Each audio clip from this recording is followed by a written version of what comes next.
Fourth one, emotional memory. ఈ emotional memory అంటే feelings and connections. ఇది క్లైవ్లో పర్ఫెక్ట్లీ ఇంటాక్ట్ ఉంది. అందుకని తన వైఫ్ని ఎప్పుడైతే తన వైఫ్ డోర్లోంచి నడుచుకుంటూ వస్తుందో ఇన్స్టెంట్లీ తన వైఫ్ అని రికగ్నైజ్ చేసి వెంటనే వెళ్ళి హత్తుకునేవాడు. ఎప్పుడైతే ఈ ఎమోషనల్ మెమరీ అనేది డ్యామేజ్ అవుతుందో ఈ ఫీలింగ్స్ అండ్ కనెక్షన్స్ అనేది లూజ్ అయిపోతారు. బట్ క్లైవ్లో ఇది పర్ఫెక్ట్లీ ఇంటాక్ట్ ఉన్నాయి.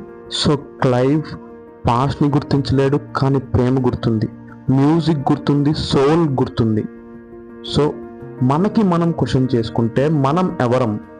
మన మెమరీసా లేదా మన ఫీలింగ్సా?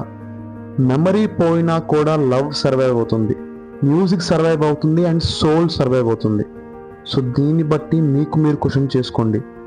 టు దాట్ ఐ థింక్ మనం అనేది who and what we love.